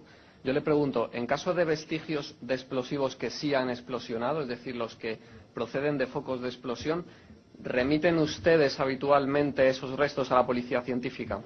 No. Algo curioso cuanto menos si tenemos en cuenta que los laboratorios de la policía científica disponen de equipos de mayor sensibilidad y eficacia. No obstante, el abogado de la Asociación de Ayuda a las Víctimas del 11M, José María de Pablos, se encargó de dejar en evidencia a la perito. Interesaría, señoría, que se mostrase a la perito en el legajo de prueba anticipada número 1 de la serie de informes aportados por la policía científica, el informe 05Q1-116, y dentro de ese informe el oficio que está al final en el que por el laboratorio TEDx se remiten restos de explosión del coche bomba de IFEMA del 9 de febrero de 2005 a la policía científica. Es a efectos de que me explique por qué en ese caso sí se remiten los restos de explosión y ahora nos ha dicho que no se suelen enviar. ¿Cómo ha dado usted todos los datos? Pues díganos por qué se remitieron. ¿Por qué se remitieron? Porque yo no estaba, señoría, estaba desplazándome a Barcelona. Sí, eso lo he entendido perfectamente, pero tiene que decir, se remitieron porque yo no estaba. Y es que, tal y como ha quedado demostrado, este no es el único caso del que se tiene constancia del envío de muestras a la policía científica. Y en el caso también consta en el legajo número 1 de prueba anticipada de la explosión ocurrida, es el informe 527Q105 sobre la explosión en el aparcamiento, en el estacionamiento del Estadio de la Peineta de Madrid. ¿Por qué se remitieron? No recuerdo eso, tendría que mirar el expediente, ahí sí que no me acuerdo. Del otro lo tenía clarísimo, este no lo sé. Y en el informe que también consta en el mismo legajo 05Q1-533 sobre una explosión en la calle de Orense, en Batundeira, número 8, Belle, de Orense, ¿por qué se remitieron a la policía científica? Mire usted, yo no me puedo acordar de los 3.000 y pico asuntos que ha gestionado el laboratorio. Ante tales evidencias, hasta el juez Gómez Bermúdez quiso dejar constancia del voluminoso legajo de análisis realizados por la policía científica. Y por último, en la relación de artefactos, Nada más basta con que diga las páginas. Son cuántas páginas de relación de artefactos o de restos. Lo tiene al final de la constan 43 páginas de relación de artefactos. No sabemos por qué la jefa del laboratorio de los TEDx se empeñó en defender a capa y espada que los restos de explosivos no se envían a la policía científica. Pero si algo ha quedado claro es que sus declaraciones han quedado desmentidas y su testimonio resulta insostenible. El análisis han comparecido por fin ante el tribunal y lo han hecho para denunciar que, aun siendo los encargados de tal pericia, se les negaron los resultados de los estudios realizados el mismo día de la masacre. Hay una cosa que no acabo de entender, y es que nosotros en reiteradas ocasiones hemos pedido información analítica de los análisis iniciales realizados y en ningún caso se nos ha suministrado. ¿Recuerda usted qué componentes de dinamita se detectan? Sí, en inorgánicos, nitritos, nitratos y amonio, con lo cual la lectura es nitrato amónico, y en orgánicos nitroglicol. ¿Por qué ha esperado hasta hoy para concretarlo y en estos 3 años se refería únicamente a componentes genéricos de dinamita? Incluyo aquí su declaración de hace aproximadamente 1 año en el Juzgado Central de Instrucción número 6. Perdone, a mí me hablaron de qué componentes había, digo, estuvimos hablando sin que me dijeran, detálleme cuáles son los que les salen a ustedes en análisis. A mí eso nunca se me produjo. Estuvimos hablando de los componentes que desaparecían, de otros que no estaban, y de que yo no recuerdo que se me dijera en ningún caso en estos 4 años que escribiera los componentes. Los componentes, tengo que decir aquí claramente, nunca, jamás han sido un secreto. Pero es que además existían unas placas en las que aparecían pormenorizados los componentes que se encuentran en los explosivos, y decimos existían porque ya no existen. Y ahí aparecen, digamos, detallados o pormenorizados los componentes que se encuentran, ¿no? Ahí aparecen separadas unas manchas reveladas que indican con su situación o localización dentro de la placa a qué explosivo, qué sustancia, en mi caso explosivos, que es lo que busco siempre, se corresponde. ¿Esas placas las conservan? Evidentemente no. Y yo, para empezar, tomo con pinzas todo lo referido a los análisis de las muestras de los trenes, precisamente porque lo que nos han entregado han sido esos 23 trocitos que estaban sin catalogar, sin cadena de custodia, que no sabemos de dónde ha salido, ni quién los ha tenido, ni en qué condiciones, ni cómo los han manipulado. Es decir, al final hemos analizado lo que nos han dejado que analicemos. ¿Dónde están los otros centenares de muestras? Es decir, yo no llegaría a la conclusión inequívoca de que en los trenes ha estallado dinamita, en absoluto. En los trenes yo dejaría abierta la puerta a que lo que haya estallado sea otra cosa, por ejemplo, explosivo militar. No tenemos ninguna constancia de que no sea así si nos atenemos a las muestras que se han analizado. Y sí tenemos algún testimonio del jefe provincial de los TEDx en Madrid, que habló de explosivo que corta y habló que podía ser un C4, un explosivo de tipo militar.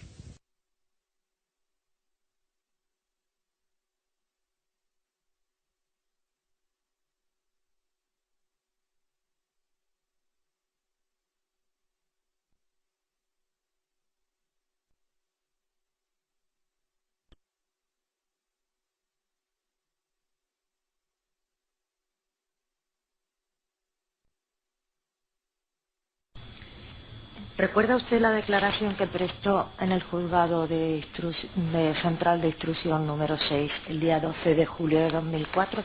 Sí. Hoy ha introducido usted otro tipo de explosivo. Dijo que observó que podía tratarse de un alto explosivo, sí, que tenían claro que no era titadine.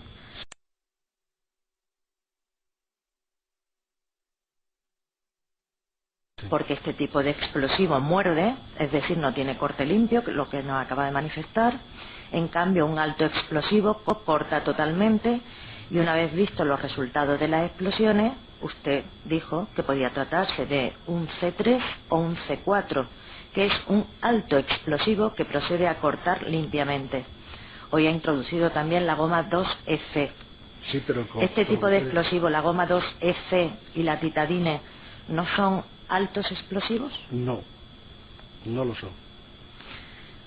Cuando estaban en el vagón número 1 del tren de Atocha y que intentaron desactivarla, Dijo usted que podía considerarse un alto explosivo, que podía tratarse de un alto explosivo. Sí, por eso utilizamos los métodos que utilizamos, los utilizamos en todo momento pensando que era un alto explosivo. ¿Qué mecanismo de desactivación utilizaron para los artefactos que encontraron en los trenes? ¿Usted la desactivación? Sí, claro. La de uno de ellos, sí. Bueno, se utilizaron medios disruptores. ¿Medios, perdóneme? Disruptores. Disruptores. Sí, es lanzar agua a mucha potencia. ¿Son medios adecuados para C3, C4, sí, para gomado seco o para todos? No, sería perfecta para C3, C4. Pero no para eco, ¿eh? Pero no para eco.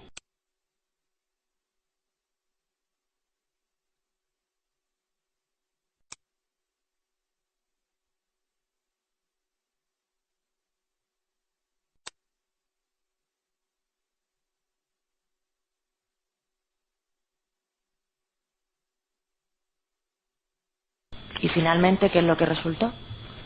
Pues resultó que, bueno, según los análisis posteriores, creo que ha dado dinamita goma 2 eco, que tiene una velocidad de detonación en torno a lo que habíamos pensado nosotros, cercana a los 6.000 metros.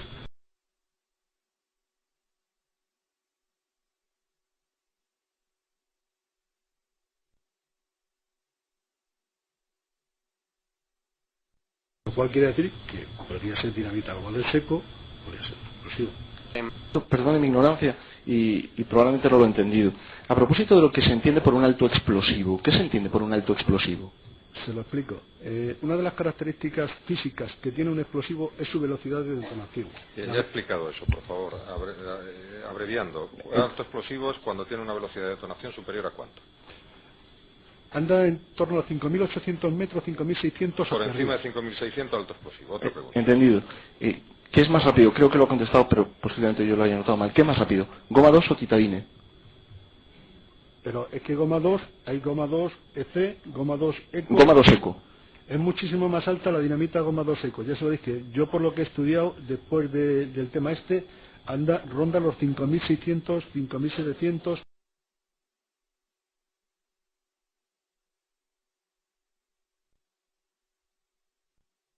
Vamos a ver, dijo usted que descartó el titadín porque los daños correspondían a una velocidad de detonación de 5.600 metros.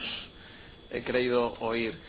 ¿Tuvo usted en cuenta, al hacer esa consideración, que al menos el titadín 30, el 50 lo desconozco, según su ficha de seguridad, tiene una velocidad de detonación precisamente de 6.200 metros, es decir, superior incluso a la de la goma 2 eco?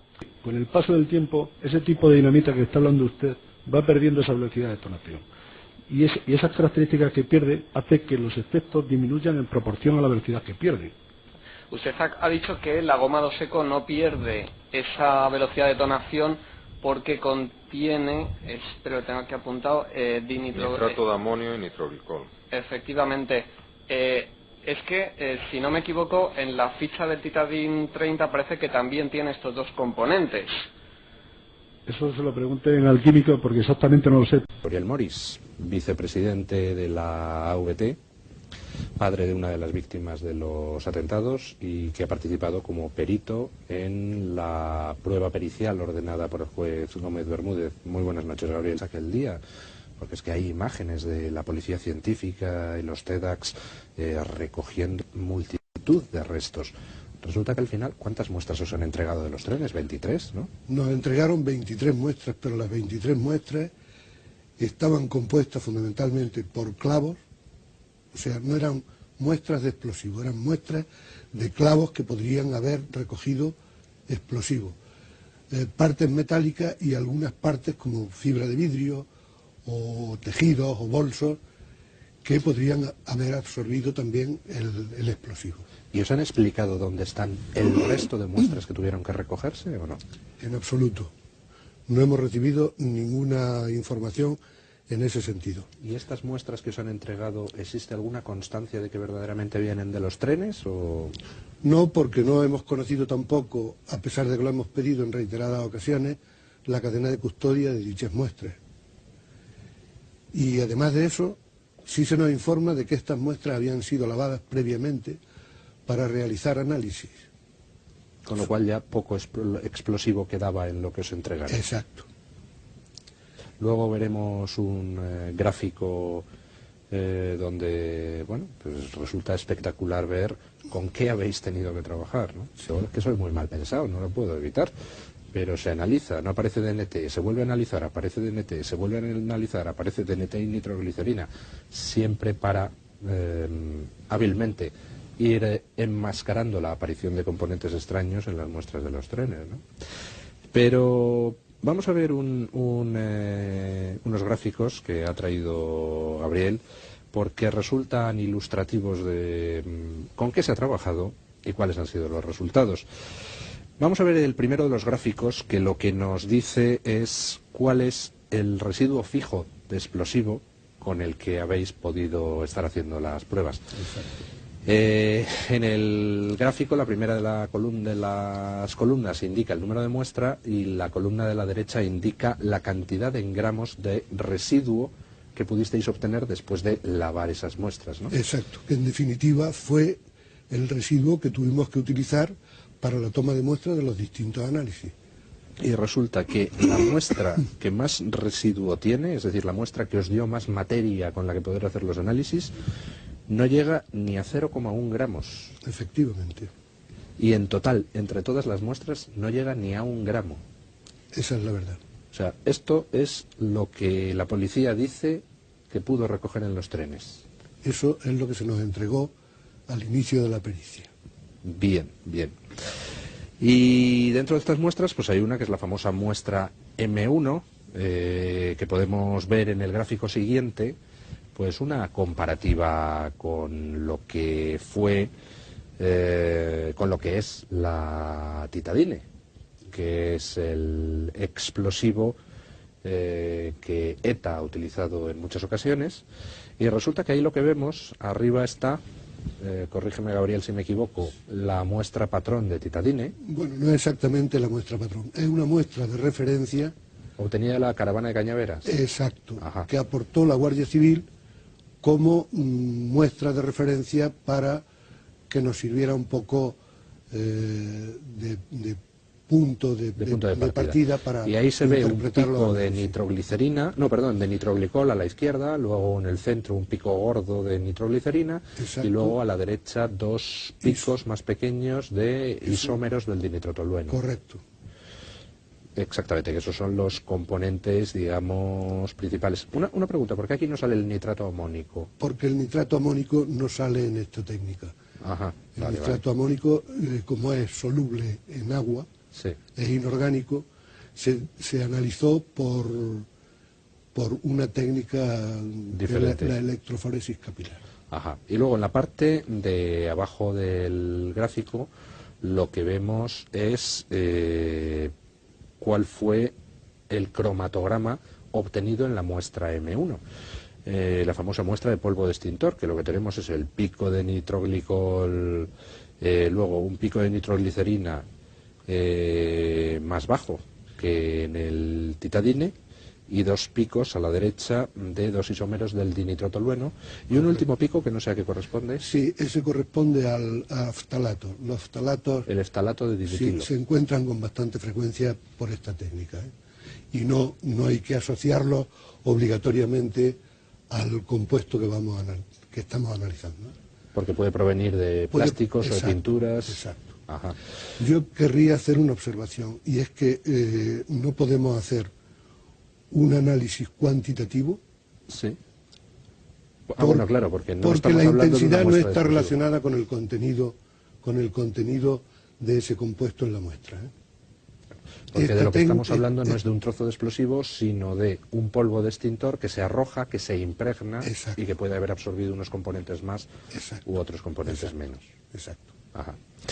Y luego, el último de los gráficos, lo que tenemos es la comparativa de esa misma muestra M1 con lo que sería la goma 2 Eco que fabrica Maxam. Arriba se puede ver el pico del nitroglicol en el centro, a la izquierda hay otros componentes que no sé a qué corresponderán. Los componentes de la izquierda son despreciables porque no forman parte de de los explosivos. Por esta técnica salen componentes de distinta naturaleza, ¿no? Pero los explosivos para los cuales se mete un patrón de referencia no aparecen en esa zona. O sea, que esa zona... Entonces, lo importante sería a partir del pico central hacia la derecha. Exacto. Y lo único que se ve es el pico del nitroglicol y Exacto. el pico de la nitroglicerina. Exacto. Y no aparece para nada el dinitrotolueno. Exacto. Mientras que en el otro cromatograma, se puede denominar a esto cromatograma también. Cromatograma. En la parte inferior, pues vemos lo que ya habíamos visto antes, la muestra M1 con su pico de nitroglicol, nitroglicerina y los dos isómeros del dinitrotolueno. Bueno, pues a la vista de todo esto, yo creo que la conclusión más sensata desde el punto de vista lógico es la que defienden dos acusaciones ahora mismo en sus conclusiones, entre ellas la VT, que desde luego lo que nos habían dicho, que es que había estallado gomado seco, no es. Podrá ser cualquier otra cosa, pero desde luego las pruebas materiales, es decir, el análisis químico de las muestras de los trenes, dice que lo que hay ahí no es gomado seco, o por lo menos no solo gomado seco. Efectivamente. Con lo cual, pues sigo insistiendo en mi tesis. ¿Por qué no se han hecho análisis adicionales? No lo entiendo. Ni análisis adicionales ni análisis previos, porque para mí los análisis debían de haberse realizado justo en los días en que ocurrió el atentado. Posiblemente se realizaron, ¿no? No lo sé, no tengo información. A mí me gustaría pensar bien, de verdad. Yo en general soy bien pensado, pero claro, ante los hechos no se puede pensar bien. El día 11 de marzo se recibieron centenares, miles de muestras de los trenes. Resulta que no se analizan en el laboratorio de la Policía Científica con estos métodos que nos permiten obtener perfectamente todos los componentes diferenciados. Nos dicen que se realizó un análisis con un método mucho más primitivo, que es el de cromatografía de capa fina, que es casi manual, ¿no? Sí, pero curiosamente tampoco hemos visto el cromatograma realizado en capa fina. No, porque nos dicen que se ha destruido, como tantas y tantas cosas dentro de... Pero claro, yo creo que hay soluciones para todo. Si se pensaba destruir, se podía haber hecho una foto y haber conservado el registro, porque la obligación de cualquier laboratorio de este tipo es conservar los registros de análisis durante 15 o 20 años.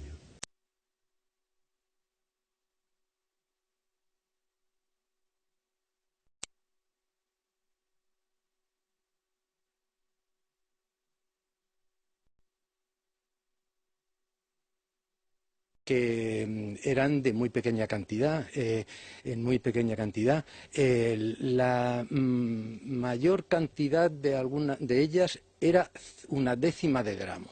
1/10 de gramo es a todas luces insuficiente para hacer un análisis. Al menos se necesitan 4 o 5 gramos. Y con la particularidad, además, de que las teóricas 23 muestras procedentes de los focos, pues yo las dividiría en otros dos grupos. Una muestra por una parte y otras 22. Las 22 eran muestras que procedían de los análisis que se habían hecho antes. Cuando se hace un análisis de una muestra, se intenta por todos los medios extraer todo lo que tiene. Por tanto, pues ya estaban degradadas desde el punto de vista analítico.